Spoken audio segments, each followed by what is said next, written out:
Nah, dari 5 ayat ini kita akan melihat ya bahwa ada aniaya bagi kita yang mengikut Tuhan, melayani Tuhan. Dan aniaya itu bentuknya tidak harus fisik ya. Kadang-kadang secara emosi ya, ejekan atau diasingkan, dan itu terjadi dari zaman ke zaman. Oke, kita lihat di ayatnya ya, 2 Timotius 3 ayat 12. Memang setiap orang yang mau hidup beribadah di dalam Kristus Yesus akan menderita aniaya. Jadi dari awal kita perlu sadari itu, bahwa kalau kita mau sungguh-sungguh ikut Tuhan pasti ada aniaya. Di Alkitab ada contoh Daniel, Sadrah, Mesakh, Abednego, itu udah terang-terangan ya, karena dilarang menyembah satu pribadi lain kecuali dewa atau kepada Nebukadnezar pada waktu itu. Ancamannya masuk dalam perapian yang menyala-nyala ya. Daniel ancamannya masuk gua singa. Itu aniaya, mau beribadah sungguh-sungguh. Kalau baca di Alkitab, Daniel itu dia dengan teman-temannya waktu ditangkap dibawa ke Babel itu kan bukan pilihan, itu mereka tawanan. Jadi waktu mereka ditangkap, mereka diharuskan sekolah belajar bahasa tulisan orang Kasdim. Orang Kasdim di Alkitab itu adalah orang-orang paranormal, tukang santet, tukang jampi, dukun-dukun. Nah itu lingkungannya Daniel, Sadrah, Mesakh, Abednego. Aman itu dijaga Tuhan. Yang pertama karena bukan pilihan mereka, itu mereka ditawan. Tapi yang kedua memang mereka hidup beribadah kepada Tuhan. Dikatakan Daniel memutuskan untuk tidak menajiskan dirinya dengan makanan yang biasa ada di meja raja, di santap raja. Padahal peraturannya waktu itu mereka harusnya makan makanan dari situ karena dianggap bergizi, sehat dan sebagainya. Tapi Daniel bilang, oh enggak, coba uji aja 10 hari, mana lebih sehat. Ya, ternyata betul. Nah, cuma hal itu tidak dilaporkan ke atas. Ya, ini tangkap cerna sendiri. Pada masa itu Daniel hidup beribadah, salah satunya dengan menolak makanan-makanan tertentu yang harusnya menurut peraturan di Babel dari raja itu harusnya Daniel makan. Tapi laporannya itu nggak naik ke atas dan Daniel tetap dilindungi oleh Tuhan. Ya, itu cerita ini banyak menjawab banyak hal yang mungkin kita nggak mengerti ya. Tapi poinnya adalah itu, setiap orang yang mau hidup beribadah ada aniaya. Yang kedua, Markus 4 ayat 16-17. Demikian juga yang ditaburkan di tanah yang berbatu-batu, ialah orang yang mendengar firman itu dan segera menerimanya dengan gembira. Tapi mereka tidak berakar dan tahan sebentar saja. Apabila kemudian datang penindasan atau penganiayaan karena firman itu, mereka segera murtad. Jadi aniaya bisa datang karena firman. Kita dengar firman, oh haleluya, puji Tuhan, ini dia nih, saya dibukakan, terima kasih Tuhan. Lalu kita ketemu teman-teman kita yang punya pandangan beda tentang hal itu, kemudian kita menghadapi aniaya. Hati-hati loh, mengajar sesat banyak dari zaman ini. Hati-hati, kamu dari mana gitu. Itu salah satu bentuk aniaya. Ya, karena firman. Itu sebabnya ketika dapat satu firman, ya tentu kita perlu hati-hati membagikannya kepada siapa. Karena Alkitab juga bilang, jangan melemparkan mutiara atau barang berharga kepada babi. Ya. Gak ngerti mereka. Ya, jadi salah satu yang perlu kita jaga memang adalah mulut kita. Ya, karena kalau itu belum cukup kuat, datang penindasan, hilang firman yang mestinya bertumbuh dalam hidup kita. Kisah 8 ayat 1 dan 4. Saulus juga setuju bahwa Stefanus mati dibunuh. Pada waktu mulailah penganiayaan yang hebat terhadap jemaat di Yerusalem. Mereka semua kecuali rasul-rasul tersebar ke seluruh daerah Yudea dan Samaria. Mereka yang tersebar itu menjelajah seluruh negeri itu sambil memberitakan Injil. Ya, aniaya karena melayani, karena memberitakan firman. Bahkan ini sampai Stefanus dibunuh. Nanti Matius 5 ya, oleh sebab kebenaran itu juga ya. Kemudian Matius 5 ayat 12, upahmu besar. Nah, kita perlu ingat itu ya, kalau ngalami kayak begitu, upahmu besar. Ya.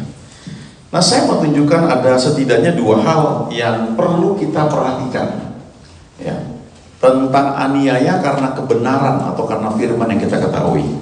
Ya, dan ini sangat penting.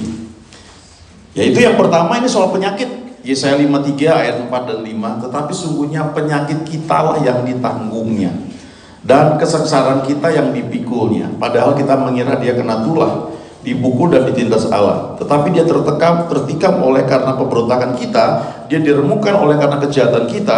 Ganjaran yang mendatangkan keselamatan bagi kita ditimpakan kepadanya, dan oleh bilur-bilurnya kita menjadi sembuh.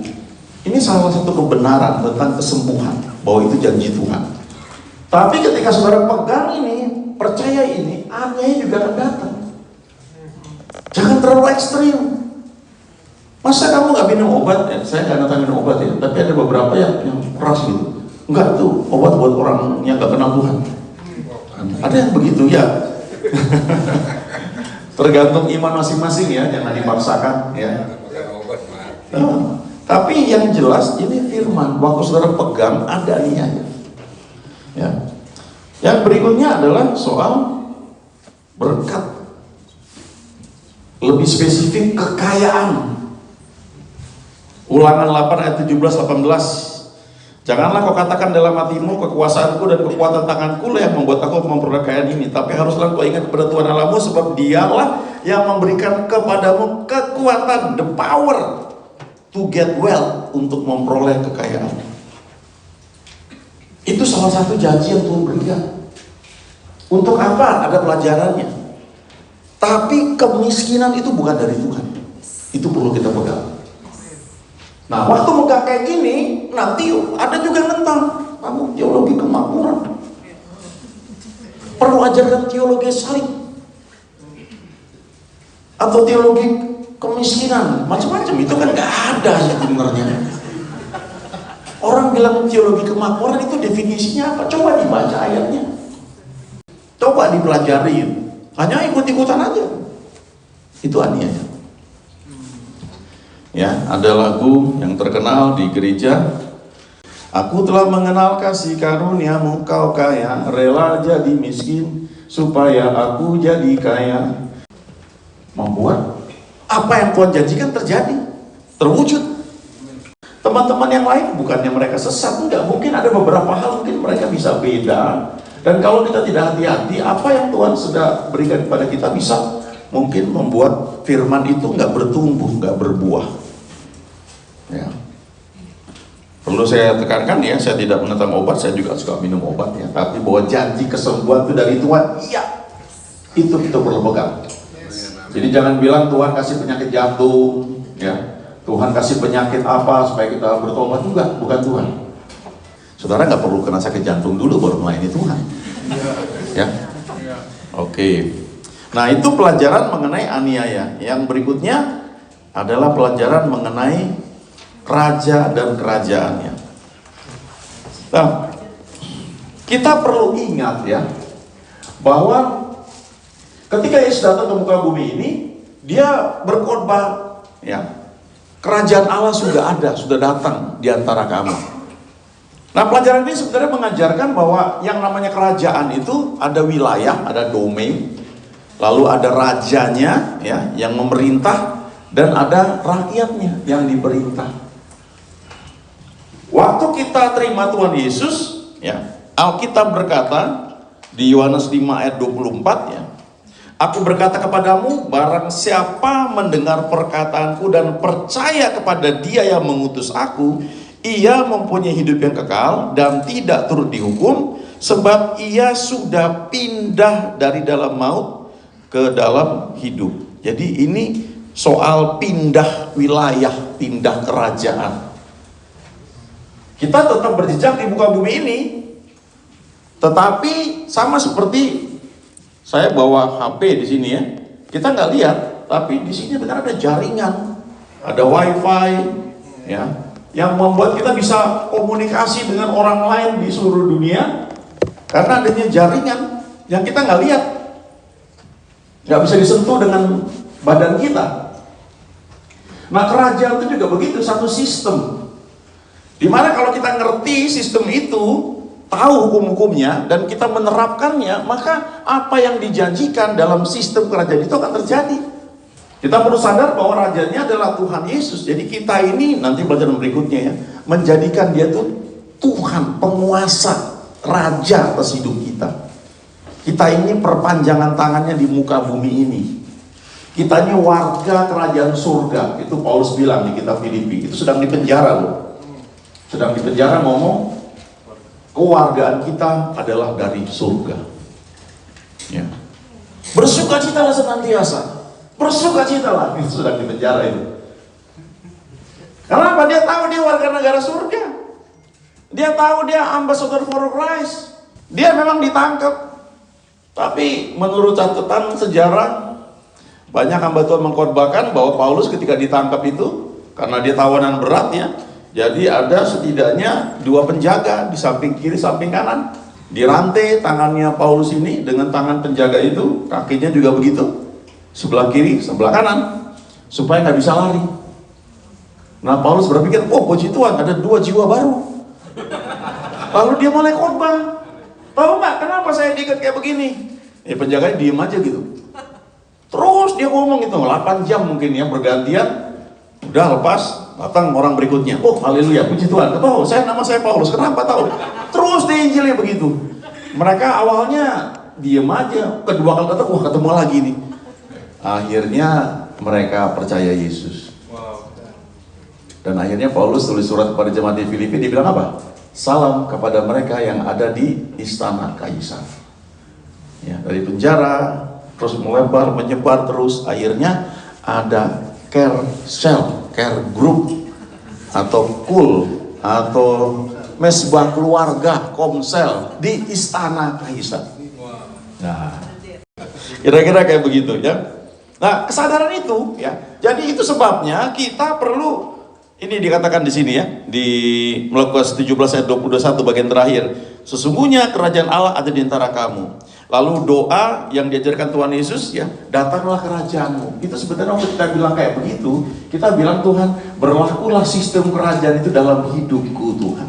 Itu sebabnya kalau di dunia berkata hemat pangkal kaya, rajin pangkal pandai, itu nggak salah ya, karena kita hidupnya jangan boros. Tapi Alkitab juga mengajarkan, berilah maka kamu akan diberi.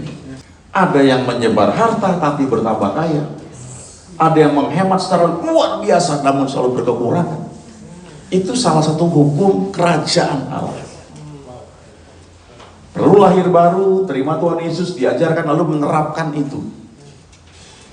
Dulu ada pendeta ya, gerejanya gede sekali, dia sudah meninggal ya, pelayanan besar. Dia bilang begini, ini kalau saya, saudara boleh percaya boleh enggak, tapi kalau setiap saya punya kebutuhan, saya nabur. Saya butuh apa? Sekian, saya nabur dulu terus sambil saya berdoa. Itu hukum kerajaan. Nah, itu pelajarannya seumur hidup. Doakan orang yang menganiaya kamu. Itu juga hukum-hukum kerajaan. Jangan membalas kejahatan dengan kejahatan, tapi kalahkan dengan kebaikan. Kalau kamu buat kayak begitu, kamu sedang menaruh bara api di atas orang itu.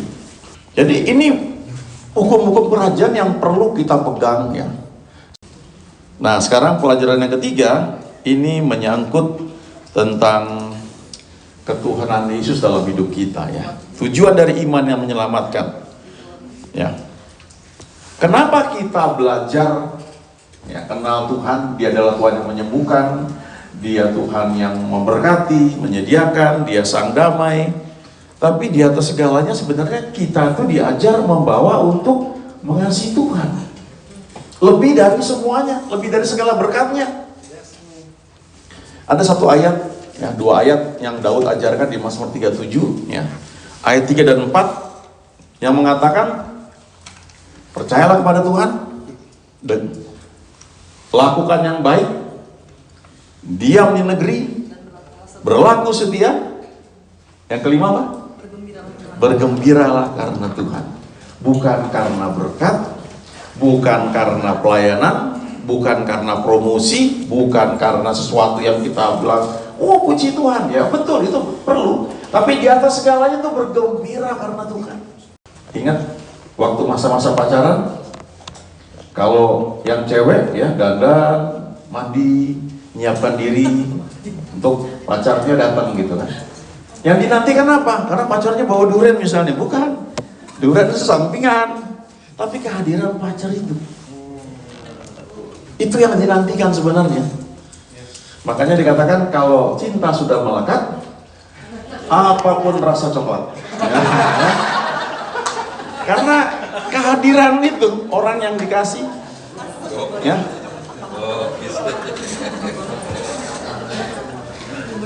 Dulu ya, saya tuh tinggal di Bandung. Di Bandung kan terkenal banyak makanan ya. Tahu berontak tuh dari Bandung asalnya. Nah lalu ada Batakur, bakso tahu goreng. Nah saya bakso emang nggak doyan, ya. Tapi pacar saya suka Batakur. Nah jadi saya suka mampir kalau mau ke rumah dia tuh beli dulu. Jadi saya belilah ya. Lalu saya anterin ya. Lalu waktu kami ngobrol, dia cobain dong. Enggak. Cobain, enggak. Saya ngeliatin. Cobain dikit tahunya aja gitu. Lama-lama coba-coba akhirnya saya suka. Nah dengan Tuhan begitu sebenarnya. Kita bergaul dengan dia, ya. Bergaul ketularan nanti. Kita orangnya nggak setia. Buah roh salah satunya adalah kesetiaan. Bergaul dengan Tuhan, roh kita makin dominan, keluar itu kesetiaan. Allah adalah sumber ketekunan. Kita nggak tekun, bergaul dengan Tuhan, nanti ketularan ketekunan itu akan keluar. Apa yang Tuhan suka akan kita juga suka. Tapi fokusnya adalah Tuhan, bergembira karena Tuhan. Maka Ia akan memberikan kepadamu apa yang diinginkan hatimu. Itu Amplified Bible bilang secret petition. Ya. Sesuatu yang kita nggak berani utarakan. Satu ayat itu sebenarnya sudah menggugurkan banyak teori yang mengatakan Tuhan itu hanya menjawab kebutuhan kita, bukan keinginan. Tapi ternyata Alkitab bilang, Daud bilang, Tuhan memberikan apa yang diinginkan hatimu. Tapi kamu harus sampai pada posisi itu, bergembira karena Tuhan, bukan karena berkatnya, lebih dari itu. Mazmur 91, ini dia ya. Kita sering mungkin mengucapkan ayat ini kalau di gereja tempat saya berbakti, ini sebelum doa syafaat kita ucapkan ya. Mazmur 91. Nah, Mazmur ini diawali ya dengan satu ayat ya. Ayat pertamanya bukan yang ini. Orang yang duduk dalam lindungan yang maha tinggi dan bermalam dalam naungan yang maha kuasa. Itu ya. He who dwells in the secret place, tempat yang rahasia, tempat yang cuma kita dengan Tuhan berdua. Of the Most High shall abide in the shadow of the Almighty. Nah, baru ayat 14-nya itu juga hal yang perlu kita perhatikan. Melekat kepada Tuhan, sungguh hatinya melekat kepadaku, maka aku akan meluputkannya. Cuma nempel sama Tuhan aja kamu diluputkan. Habis itu baru belajar mengenal namanya. Karena dengan kita kenal namanya ada benteng. Karena pengenalan akan nama Tuhan itu. Dia Tuhan yang menyembuhkan. Dia Tuhan yang menyediakan. Bila Ia berseru kepadaku, aku akan menjawab. Aku menyertai dalam kesesakan, aku akan meluputkan dan memuliakannya. Dengan panjang umur, I will satisfy him. Satisfy, memuaskan. Ini bukan hanya umur panjang ya, diberkati, tapi puas. Nah, di Amsal 18 ayat 10, ini yang sehubungan dengan Mazmur 91 tadi ya, ayat 15, mengenal nama Tuhan. Nama Tuhan adalah menara yang kuat, kesanalah orang benar berlari dan menjadi selamat. Fokus kita tuh kepada Tuhan. Kita cari Tuhan tuh bukan sekedar karena Dia Tuhan yang menyembuhkan, Dia Tuhan yang memberkati, betul. Tapi kita tuh dibawa, kalau kayak waktu kita masuk dalam gerbang pernikahan ya, kan kita terima istri kita apa adanya.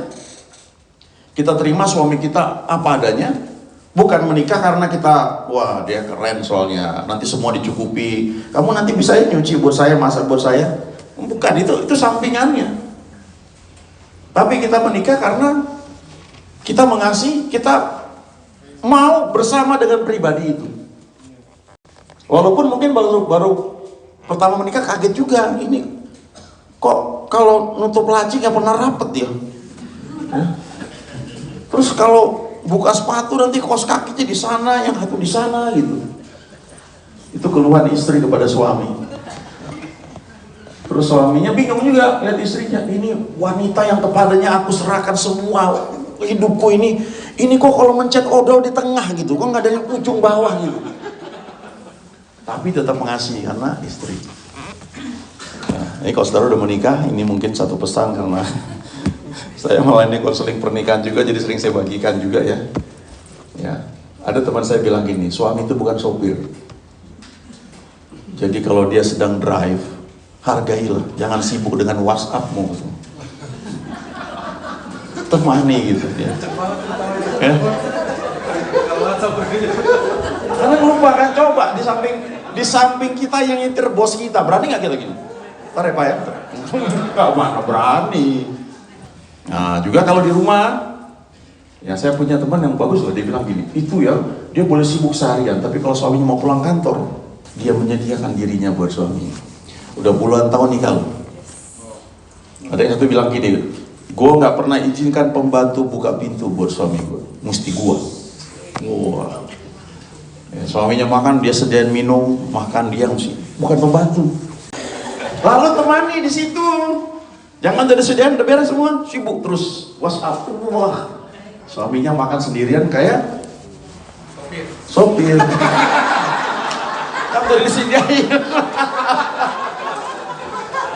Ini tips-tips sederhana ya, tapi Alkitab bilang begini, rubah-rubah kecil yang merusak kebun anggur. Yang sepele gitu. Tanpa sadar nanti suamimu merasa kurang diperhatikan.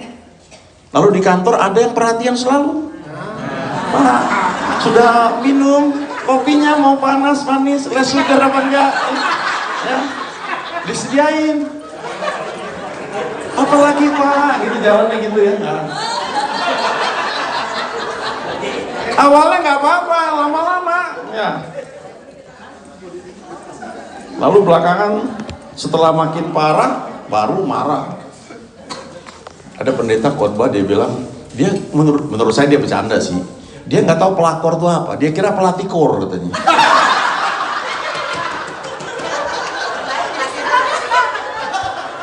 Ya. Sebenarnya ternyata baru tahu belakangan dia bilang itu apa namanya? Perebut laki orang ya. Pelakor ya. Ya. Kok bisa direbut, kenapa? Artinya kamu kalah. Kenapa kamu kalah? Itu rubah-rubah kecil itu nggak diperhatikan. Ya. Nah, yang suami ya juga harus perhatian. Ya. Banyak kejadian kayak begini akan datang dengan sendirinya ketika kita itu memang betul mencari Tuhan ya. Yang terakhir Matius 6 ayat 31 sampai 33 saya baca dulu. Saya baca terakhir aja. Tetapi carilah dulu kerajaan Allah dan kebenarannya. Maka semuanya itu yang dicari orang dunia, termasuk berbagai tips konseling dan sebagainya itu, termasuk juga ada yang sampai ke psikiater, harusnya mungkin nggak perlu ya. Itu akan ditambahkan pada Tuhan. Saya kira itu aja. Ada pertanyaan?